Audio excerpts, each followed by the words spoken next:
Euzu billah mineşşeytanirracim. Bismillahirrahmanirrahim. Elhamdülillahi rabbil alamin ve's salatu vesselamu ala rasulillahil emin. Seyyidina ve nebiyyina Muhammedin ve alihi't tahirin. Allahumme salli ala Muhammed. واللعن الدائم على أعدائهم أجمعين من الأولين والآخرين إلى لقاء يوم الدين رب اشرح لي صدري ويسر لي أمري واحلل عقدة من لساني يفقه قولي أما بعد قال الله تعالى في كتابه الكريم بسم الله الرحمن الرحيم ألم تروا أن الله سخر لكم ما في السماوات وما في الأرض وأسبغ عليكم نعمه ظاهرة وباطنة ومن الناس من يجادل في الله بغير علم ولا هدى ولا كتاب منير وإذا قيل لهم اتبعوا ما أنزل الله قالوا بل نتبع ما وجدنا عليه آباءنا أولو كان الشيطان يدعوهم إلى عذاب السعير آمنا بالله sadaqallahul aliyyul azim. Dünənki söhbətimizdə gəlib yetişdik Loğman surəsinin 20-ci ayəsini. Bundan qabaqki ayədə dedik ki, Allah subhanahu və taala Loğmanın dili ilə oğluna çox önəmli əxlaqi dəyərləri çatdırdı və o yerə gəlib yetişdik ki, biz bundan qabaqki ayədə, 19-cu ayədə Allah subhanahu və taala Loğmanın dili ilə deyir ki, oğlum, səsini çox yüksəltmə və ən pis səs uzun qulağın səsidir. Mən bu barədə izah verdim, lakin bəzi qardaşlar yenə də sual elədilər ki, nə üçün məhz Allah subhanahu və taala burada ən pis səs uzun qulağın səsidir deyir. Bunu sadəcə iki cümlə ilə yenə qayıdıram bura və davam edirəm növbəti ayələrə ki, vaxtımız da azdır. Dünənki söhbətimdə belə dedim. Dedim ki, baxın, burada problem uzun qulaqda deyil. Uzun qulaq Allahın yaratdığı minlər və milyonlarca heyvanlardan biridir.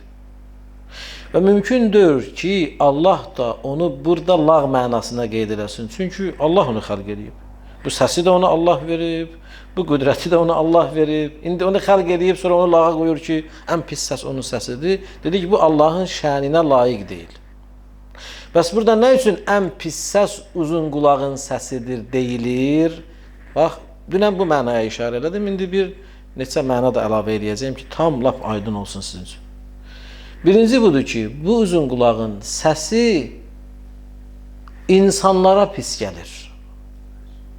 İnsanların zövquna uyğun deyil. Biz onu eşidən zaman narahat oluruq. Aydındır, onun səsi bizi narahat edir. Bizim tərəfimizdən onun səsi ən pis səs kimi qəbul olunub. Yox ki, Allah o heyvanı orada nə edir? Lağa qoyub. Bu incəliyə diqqət eləmək lazımdır. Bu bir. İkinci, rivayətlərdə var ki, ümumiyyətlə şeytan uzunqulağın haman o səs, uzunqulaq nə vaxt o səsi çıxarır? Rivayətlərdə var ki, şeytan onun gözünə görünən zaman. Və bəzi rivayətlərdə var, bütün heyvanların çığırışı, səsi təsbihdir. Yəni Allahın zikridir. Çünki Allah Quran-ı Kərimdə deyir, yerdə, göydə nə varsa Allahı zikr edir. Bütün heyvanların səsi, Allahın çığırışı, Allahı təsbih edir, Allahın zikridir. Rivayətlərdə uzun qulaqdan başqa. Və başqa bir səbəb də qeyd olunur burada ki, baxın, heyvanlar fərqli-fərqlidir. Amma uzun qulaq digər heyvanlardan bu xüsusiyyətinə görə fərqlənir. Uzun qulağın çığırışı, səsi ancaq iki şeyə görə olur. Bir, ancaq acanda başlayır anqırmağa belə deyək. Ya da ki, nədir? Şəhvət hissləri oyananda. Yəni, onun çığırışı, harayı ancaq özünə görədir. Allah da subhanahu və taala burada bəzi insanlara deyir ki, səsizi yüksəltməyin, Çox ucadan danışmayın. Bu o deməkdir, nədir? İnsan nə üçün dünən dedim səsini yüksəldir? Ona görə ki, özünün haqq olmasını sübut eləmək istəyir. Burada mənəm demək istəyir. Bu nahiyədən nədir? Bu uzunqulaqda olan bu xüsusiyyətə bənzəyir. Uzunqulaq da ancaq özünü güdür o səsi çıxarında. Ya acıb, ya da nədir? Şəhvət hissləri uyanıb ki, o anqırır. Ona görə bu nahiyədə nədir? Ona görə Allah burada başqa bir tərbiyəvi dərsi, elə bir bunu dünən dedim, yenə də deyirəm, keçirəm növbəti ayələrin tərcüməsinə və sonra təfsirinə. İnsan nə yüksək səslə danışmalıdır, nə də çox astadan danışmalıdır. Orta bir mövqe götürməlidir. Yüksək səsi ucaltmaq, həddən artıq səsi ucaltmaq nədir? Təkəbbürsülük və loğvalığın əlamətidir. Səsi daha çox azaltmaq, əskitmək, o da nədir? Zillət və zəlilliyin əlamətidir, qorxaqlığın əlamətidir. Ortaq bir insan kimi bir mövqe götürməlidir ki, o əxlaqi məsələlərə biz keçən bəhsdə işarə elədik və çoxlu rivayətlər oxuduğum bu barədə. Başqa Qur'an-ı Kərimin Hucurat surəsində də Allah Peyğəmbərin səsindən səsimizi ucaltmağı qadağan edib bizə. Ümumiyyətlə, insan bu ayə və digər ayələri nəzərdən keçirəndə insan gərək nədir? Bu əxlaq normativlərinə riayət eləsin. İnsanlarla danışarkən də, Peyğəmbərlə də münasibətdə insan elə mövqe götürməlidir ki, ədəb qaydalarına nədir? Riayət eləməlidir, onları həddini aşmamalıdır. Bu, bura qədər dünənki söhbətin tamamı və davam edirəm. 20-ci ayədə Allah Subhanahu və Teala nə deyir? 21-də nə deyir? Tərcümələrin ikisini də qısa şəkildə deyirəm sizə. Sonra görək bu ayələrdə bizim üçün nələr var, hansı dərslər var, nələri Allah Subhanahu və Teala bizə bu ayələrdə çatdırmaq istəyir. 20-ci ayənin tərcüməsi. Məyər Allahın göylərdə və yerdə olanları sizə ram etdiyini, yerdə, göydə nə var, hamısını sizin üçün ram edib. Özünün aşkar və gizli nemətlərini sizə bol-bol verdiyini görmürsünüzmü? İnsanlar arasında eləsi də vardır ki, heç bir biliyi, doğru yol göstərəni və nur saçan bir kitabı olmadan Allah barəsində mübahisə edər. Bu, Loğman surəsinin nəyi? 20-ci ayəsi. 21-i deyir, onlara Allahın nazil etdiyinə itaət edin deyildikdə onlar belə deyəcəklər. Yox, biz əcdadımızın, ata-babamızın getdiyi yolu tutub gedəcəyik. Allah sonra ayənin axırında olan nə deyir? Deyir, əvvələv kənəş-şeytanu yəd'uhum ilə əzab-ı-sə'ir. Məyər şeytan onları yandırıcı oda tərəf aparmırmı? Məyər şeytan onları yandıra biləcək oda tərəf dəvət eləmirmi? Bunu bilərkən də yenə də onun dalınca gedib ona tabi olacaqlar. Əzizlər, bu iki ayə çox gözəl və önəmli ayələrdəndir. Başlayaq birinci ayənin təfsirinə. Bəzi müfəssirlər deyirlər ki, bu ayə, 20-ci ayə Loğmanın moizələrindən, oğluna nəsihətlərindən qabaq olan ayələrə bağlı olan ayələrdir. Çünki orada Allah nədən danışdı? Hamımız buradaydık bərabər. Dedik ki, nədir? Allah göylərin xəlq edilməsindən, yerlərin xəlq edilməsindən. Və ondan sonra nədir? Dağların, göyləri, yerləri dayaqsız formada, bəli, dayaqsız bu göylərin səmada qalması. Onlar barədə danışdı. Sonra müşriklərin bunu inkar eləməsindən söhbət açdı və sonra Allah Subhanahu və Teala onları bir növ hədələdi. Dedi, bax, bu Allahın xəlq etdikləridir. Deyin görüm hələ sizin ibadət etdiklərinizlə xəlq eləyib. Bəzi müfəssirlər deyirlər ki, bu ayələr haman o ayələrin davamıdır. Lakin biz ayələrə nəzər salarkən və bu barədə gələn rivayətləri nəzərdən keçirərkən söhbət ancaq orada o müşriklərə aid deyil, bu ümumi bir nədir? Mənası olan ayədir. O zamana da, bu zamana da və hər zamana aid olan nədir? Ayədir. Əsas budur ki, burada Allah ayənin əvvəlində müəyyən nemətləri insanların yadına salır. Baxın, əvvəldə nə dedik? Məyər Allahın göylərdə və yerlərdə olanları sizə ram etdiyini, özünün aşkar və gizli nemətlərini sizə bol-bol verdiyini görmürsünüz. Baxın, əzizlər, ta qədimdən indiyə kimi insanı ən narahat edən məsələ budur ki, insan nə üçün özünü bədbəxt edir? Nə üçün bəzi insanlar yaxşı yaşayır, bəzi insanlar pis yaşayır, bəziləri varlı, bəziləri kasıb? Məyər biz bu Qur'ana əsasən, bu din və bu dindən qabaq bütün səmavi kitabların hədəfi bu olmayıb ki, Allah insanı yaradıb ki, ona rəhm eləsin, onu kamala doğru aparsın, ona gözəlliklər versin. Bəs bütün bunlara baxmayaraq, nə üçün bu qədər bədbəxtçiliklər var? Bu sual bizə maraqlı gəlməlidir də.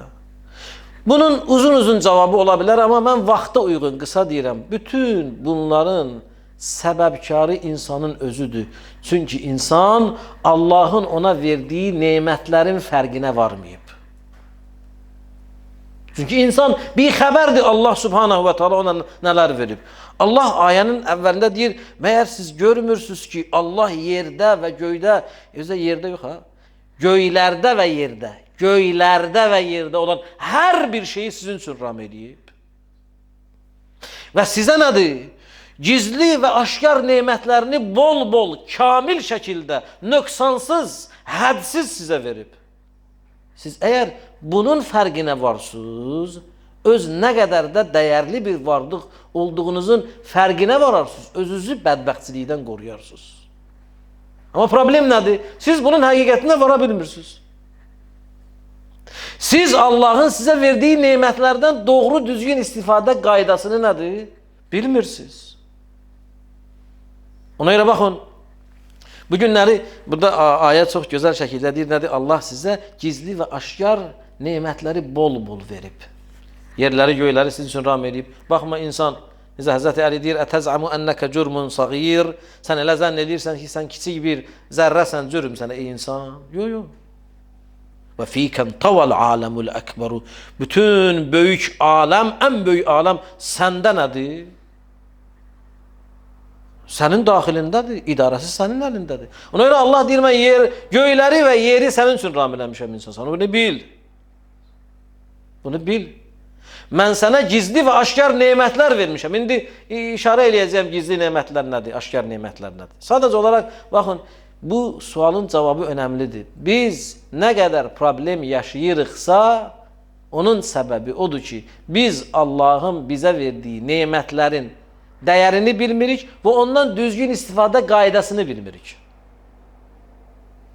Düzgün istifadə qaydasını bilmirik. Bu günləri məsələn hansısa bir şirkət nəyisə istehsal eləyir, öz mühəndisini göndərir, onun istifadə qaydasını bizə nə eləyir? İlk istifadə öyrədir. Ya bir kitab qoyur onun içində ki, baxın, bundan bu şərtlərlə istifadə eləyə bilərsiniz.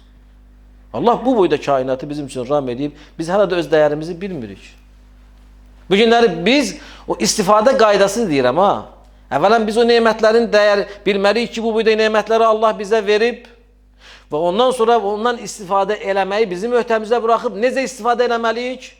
Bizim aramızda Qur'an qoyub, Peyğəmbər, Əhl-i Beyti, bunlar bizə yol göstərənlər göndərib ki, bundan istifadə eləyin. Əks təqdirdə nədir? Şeytana qul olacaqsınız. Baxın, əzizlər, Allahın bizə verdiyi ən böyük nemətlərdən biri nədir? Zahiri nemətlər var, batini. Qoy bu barədə bir iki cümlə deyim, gəlirəm bura. Zahiri nemətlər gözə gördüyümüz, hər gördüyümüz nemət zahiri, bax, Allah bizə göz verib, ayaq verib, bütün bu gözəllikləri verib, gördüyümüz bu dağlardır, daşlardır, günəşdir, aydır, hər bir şey bizə xidmət edir də. Bunlar zahiri nemətlərdir. Batini nemətlərə Əhl-i Beyt, Peyğəmbər və Əhl-i Beytin sözlərini oxuyacağım, amma batini nemətləri bəziləri təfsir eləyib, insanın daxili nədir, orqanları ilə. Məsələn, Allah sənə ürək verib, amma sən ürəyi görməsən də, o böyük nemətdir. Sənə böyrək verib, sənə gözə görünəndir, amma sən ürəyi görməsən də, o ağlı görməsən də, o daxildə olan o prosesləri görməsən də, böyük nemətlər Allah verib sənə.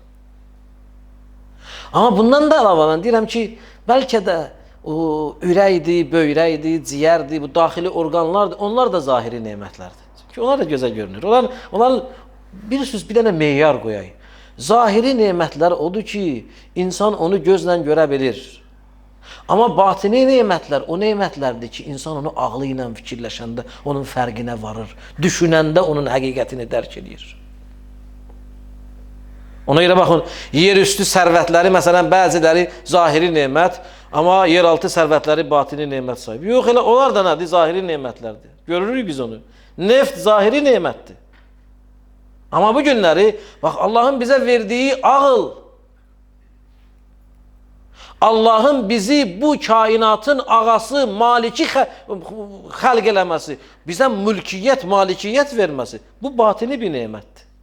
Allah bizə deyir nədir? Bütün bu boyda kainatı sənin üçün xəlq eləmişəm, bu kainatın ağasını səni yaratmışam, sən istifadə edirsən. Bu günləri insan nədir? Ağıllı insan, ağlından istifadə edir, çatır kosmosa. Bu günləri insan, ağıllı insan, Allahın ona verdiyi bu gizli nemət ki, bəzən onun həqiqətinə varmırıq, elm vasitəsilə, ağıl vasitəsilə biz nədir? Göyü yerə gətiririk, yeri göyə aparırıq. Nələr eləmirik biz? Nə qədər peyklər göndəririk? Bu günləri biz nə qədər indi insanlar günəşin enerjisini gətirib nədir? İsinirik, qızınırıq, ondan elektrik kimi istifadə edirik. Bütün bunlar nədir?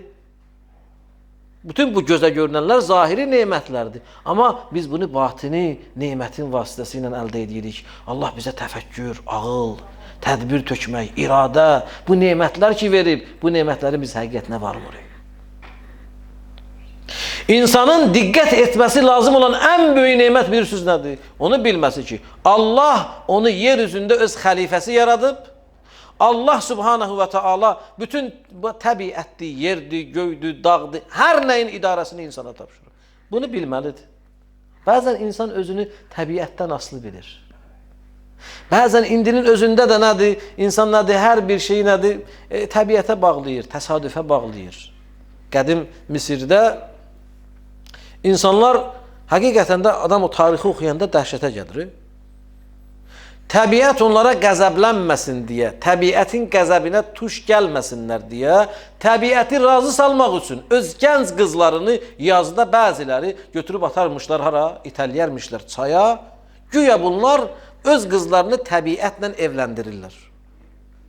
Ki təbiət bu qız gedir, düşür, boğulur, ölür. Təbiətlə evləndirirlər. Təbiət bu evlənməkdə məmnun qalacaq, rahat olacaq, öz ruzusunu bunlara verəcək. Əks təqdirdə əsəbi olacaq, qəzəblənəcək, bunlara ruzu verməyəcək.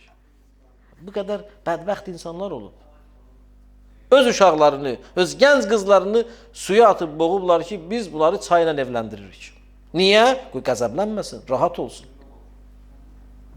Bugünün özündə də, hələ bu qədim Misirdə baş verən hadisədir, tarix bunu qeyd edir. Bugünün özündə də elə yerlərdə bu adət hələ də var ki, kişi öləndə arvadını da diri-diri ondan bastırırlar. Bugünün özündə də var. Baxın, bugünün özündə də var. Amma bu günləri insan dərk eləmir ki, Allah bütün bu kainatın idarəsini şah əsəri olan insana verib. Sənsən. Malik sənsən. Bu ağılla sən xariqələr yarada bilərsən.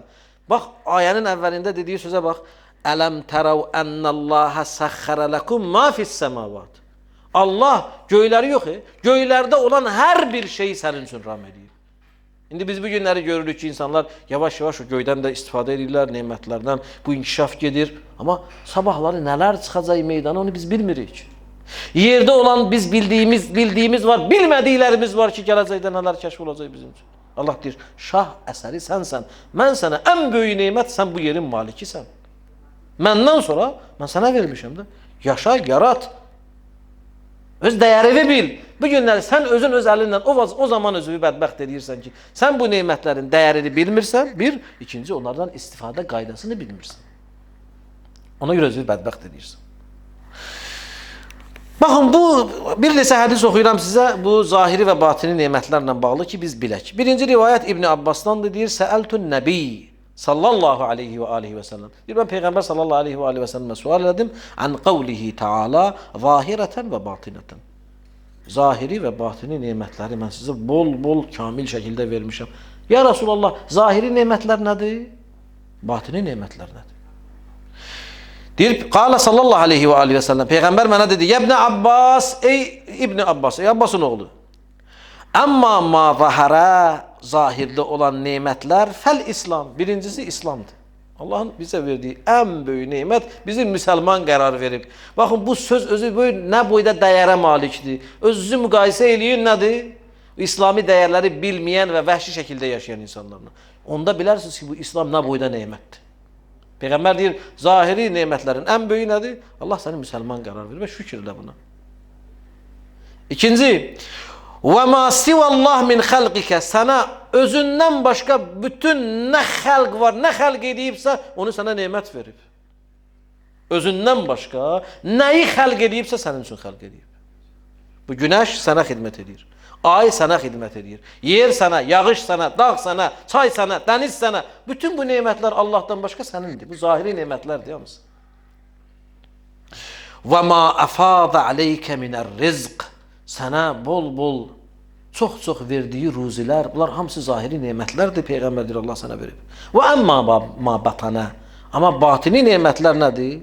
Deyir فَسَتَرَ مَسَاوِئَ عَمَلِكَ senin pis əməllərini gizlədir, səni rüsva eləmir. Sen bunu nimet kimi görmürsən. Ama bir de bunu başka taraftan baktı. Allah bizim iç üzümüzün ne elədiklərimizi hamımızın bir-birimizə gösterir. Ne güne kalacağız biz?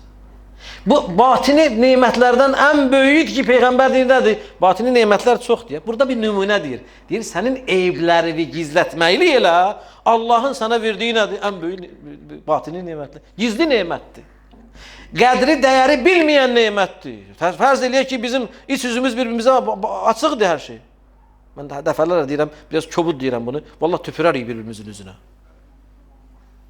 Ama Allah'ın en büyük nimetlerini gizledir. Sonra ne deyir?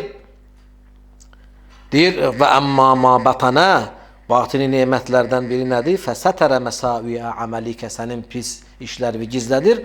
Ve lem yafdahke bihi onlarla seni rüsva eylemir. Bunu bil ki bu batini nimettir. İmam Bakir Aleyhisselatü Vesselam eyniyle bu ayenin tefsirinde imamın sözünü okuya göre ne deyir? Deyir ve esbaga aleykum ni'amahu zahireten ve batineten. Allah size zahiri ve batini nimetleri bol bol verip deyip en ni'metu zahira. Zahiri nimet nedir? İmam belə izah edir. Deyir en nebiyyü sallallahu aleyhi ve sellem. Peygamber Allah size zahiri bir nimet verip sizi düzgün yol gösterir. Ve ma ca'e bihi min ma'rifetihi ve tevhidihi. Ve onun Allah'ı tanımak için getirdiği ne? Ma'rifetullah, Allah'ın birliği, o akide, bu zahiri bir nimettir. Böyle nimettir Allah getirip sizin için.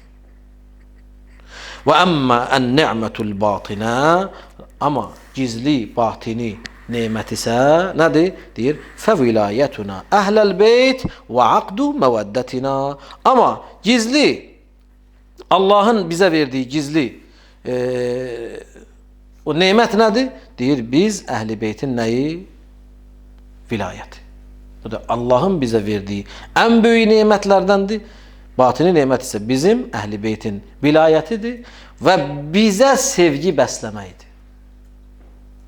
Bu da büyük bir nimet. Eğer bir nimet olmasaydı, eğer ehli beyt vilayeti büyük nimet olmasaydı, Allah onu emrelemezdi.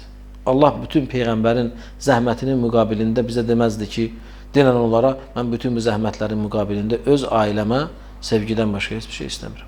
Bu demek bir nimettir ki, bu gizli nimettir, bizim değerini bilmirik. İmam bize ne deyir? Deyir zahiri nimet peygamberdir, batini nimet nedir? Biz ehli beytik. Bizim məhəbbətimizdir ki, onun değerini ne deyin? Bilin, onun fərqinə varın. Əzizlər, baxın bu ayenin, bu nimetleri bize Allah Subhanahu ve Teala hatırladıktan sonra ve bize insanın bədbəxt olmasının sebebini de dolayısıyla bu ayelerle dedikten sonra ayenin sonunda bize bazı nankör, qədir bilmeyen insanlardan söhbət açır.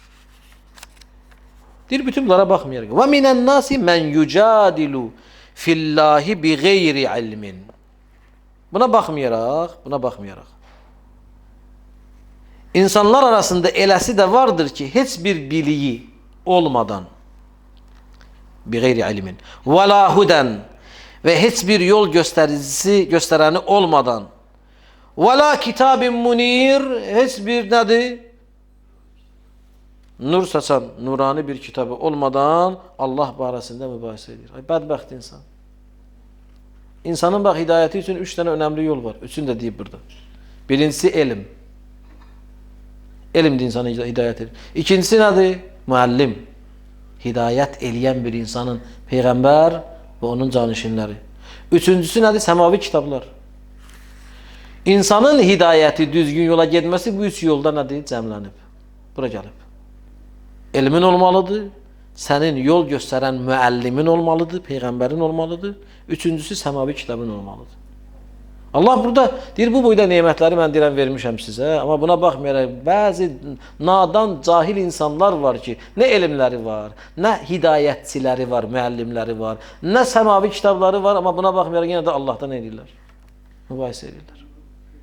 Yenə də nədir? Şeytan onları aldadır. Allah barədə cürbəcür nədir? Söhbətlər, mübahisəli sözlər deyirlər. Bunlar bədbəxt insanlardılar. Ona görə də baxın, bu ayədən sonraki ayədə diqqət edin, Allah o insanları bax bizim üçün necə vəsf edir.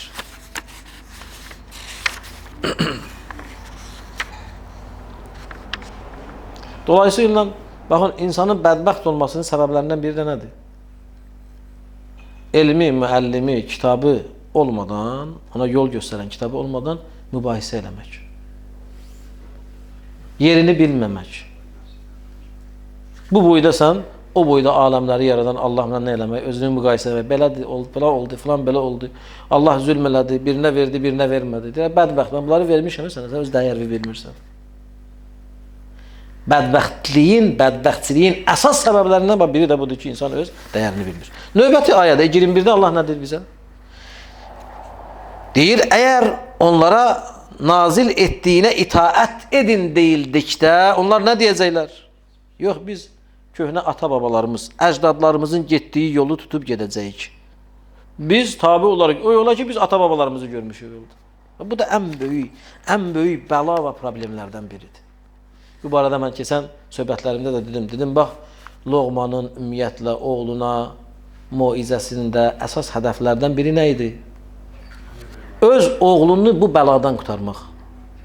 Çünki insanlar, övladlar atalarını özlərini oxşatmağa çalışırlar.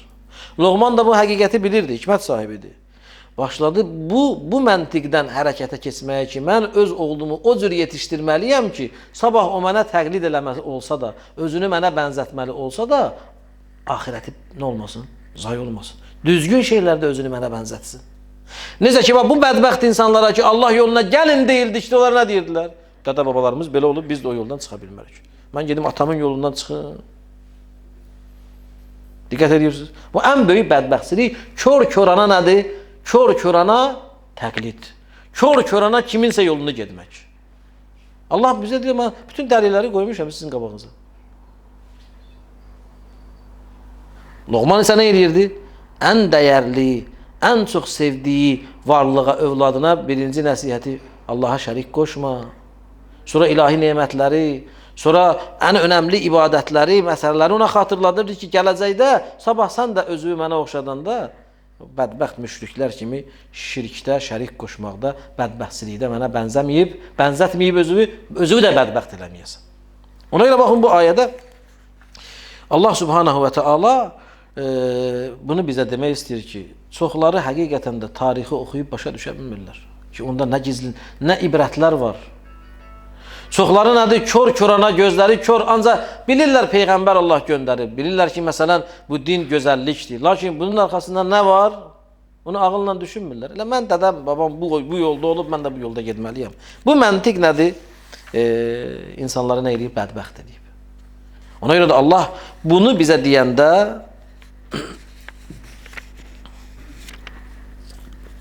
bu şeytanın tələlərindən birinin olduğunu nədir? Bu ayənin sonunda bizə izah edir. Nə deyir? Deyir, əvələv kânəş-şeytanu yəd'uhum ilə əzâbis-sə'ir. Məyər şeytan onları yandırıcı bir oda dəvət eləmirmi? Bunu bilsələr də belə dədə-babalarının, əcdadlarının dalıyca gedəcəklər. Allah dolayısıyla bu ayədə demək istəyir ki, bu məntiq ümumiyyətlə şeytanın bir tələsidir, qurub sizin üçün. Atam belə olub, mən də belə olmalıyam. Əcdadların bu yolla gedib, mən də bu yolla getməliyəm. Onlar bəlkə batildə olublar. Allah dolayısıyla deyirlər, şeytanın qulu olublar. O bədbəxtlər bəzən nədir? Ya bilə-bilə bu yolda şeytana qul olublar, ya da bilmədən büdrüyüblər. Sən də kör-kör gedirsən, nədir? Onlara tabi olmaq istəyirsən. Sən eğer bilmirsən ki, şeytan sənin açıq-aşkar düşmənindir. Bu nə qədər ayələrdə Allah deyir. Baxın, məsələn, Fatir surəsinin 6-cı ayəsində Allah bizə xatırladır. İnneş-şeytane lekum aduvvun fettehizuhu aduvvan. Həqiqətən də şeytan sizin düşməninizdir. Onu düşmən bilin. Düşmən götürün onu. Ondan düşmən kimi davranın. Sonra başqa ayədə nə deyir? Yasin surəsində 60-61-ci ayələrdə. Ələm a'had ileykum ya bəni Adəmə əllə təttəbi'uş şeytan. Məyər mən sizdən əhd peyman bağlamadım mı? Ey insan, ey Adəmin oğlu, sən şeytana nədir? Tabi olmuyorsan. İnnehu lekum aduvvun mubin. O sizin açıq-aşkar düşməninizdir. Və ani'buduni, mənə ibadət edin. Ona ibadət eləməyin. Hava sıratı müstəqim. Doğru yol, düzgün yol budur. Sonra Yasin surəsinin növbəti ayəsində deyir nədir? وَلَقَدْ أَضَلَّ مِنْكُمْ جِبِلًّا كَثِيرًا أَفَلَمْ تَكُونُوا تَعْقِلُونَ.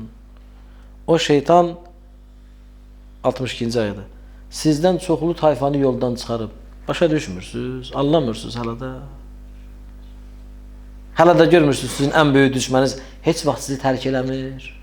Hələ də dərk eləmirsiniz ki, bu Allah'a and içib ki, Allah'ın izzət və cəlalına mən tək cəhənnəmə getməyəcəm. Gedəndə bu insanların çoxunu özümlə aparacağım. Bu söz verib özünə. Söz verib özünə bütün insanları mən çaşdıracağım, azdıracağım. Bütün bunları bilə-bilə hələ də onun dalıyca gedirsiniz. Hələ də ata-baba, əcdaddan söhbət edirsiniz, Allah deyir. Özü də ayənin sonunda diqqət edin. Deyir, məyər şeytan sizi cəhənnəm odunun əzabına doğru sürükləmir. Azab əs-sə'ir. Ayədə bax, ərəbisini oxuyayım, deyir. İlə azab-əs-sə'ir. Yandırıcı, ağrıdıcı oda sizi sürükləyir, aparır, dəvət edir. Görmürsünüz bunu. Baxın, mən bir rivayət qeyd eləmişəm burada, bunu sizin üçün oxuyayım. Görün o cəhənnəm odu necə cəhənnəm odudur. Bunu deyirəm, söhbətimi tamamlayıram. İmam Cəfər Sadiq danışır, müqayisə edir dünya odu ilə cəhənnəm odunu. Biz də od görürük də, yandırıcı od. Baxın, imam nə deyir? Bu rivayət çox gözəl rivayətdir. Diqqətlə qulaq asın. Deyir, nədir?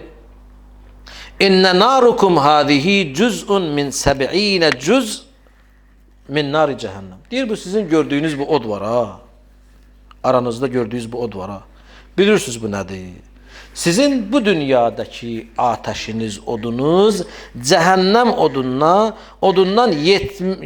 cəhənnəm odunun 70'te 1 hissəsidir. Diqqət edin. Bu od cəhənnəm odunun nə idi? 70'te 1 hissəsi. Rivayət çox gözəl rivayətdir. Həm də qorxulu bir rivayətdir. Və qad utfiət 70 mərrə bilmə thumma iltəhəbət. Deyir, o 70 dəfə su ilə söndürülüb, sonra yenidən alovlandırılıb. Yəni, bu 70'te 1 hissəsidir. Onu götürüblər, 70 dəfə su ilə söndürüblər ki, bunu soyutsunlar, soyudublar. Yəni, 70 dəfə bu əməliyyatı aparıblar ki, biraz nədir, onun ateşi, alovu biraz azalsın. Diqqət edirsiniz. Oddur. Cəhənnəm odunun 70'te 1 hissəsidir. 70 dəfə alovlanıb, su ilə söndürülüb, soyudulub ki, biz bundan nədir? Yəni, insan ona dözə bilsin də, biz ona dözə bilək. Dəhşətli bir rivayətdir. Baxın nə deyir sonra. وَلَوْ لَا ذَٰلِكَ مَسْتَطَعَ آدَمِيٌّ أَنْ يُطِيقَهَا. Əgər belə olmasaydı, heç bir insan onun istisinə tab gətirə bilməz. Yəni, Allah onu rəhm edib, bunu 70 dəfə söndürüb, suyuna yandırıb, yüngülləşdirib verir bizə də. İndi bura baxın.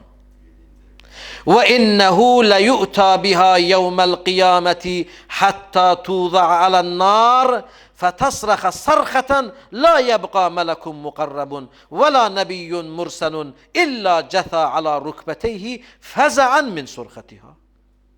Deyir, bax, bu od ki var, bu dünya odunu, qiyamət günündə gətirəcəklər, özünü qoyacaqlar cəhənnəm odunun üstünə. Hansı bu ondan nədir? 70'te 1 hissəsidir. Və soyuldulmuş nədir? Mülayim variantıdır ki, biz dözə bilək onu. Bu odu deyir, qiyamət günündə gətirərlər, əlavə edirlər, qoyarlar hansı oda? Cəhənnəm odunun üstünə. Diqqət edin bura. Qiyamət günü bu ateş gətiriləcək və cəhənnəm oduna qoyulacaq. O zaman elə bir fəryad qoparacaq ki, bu od özü qışqıracaq.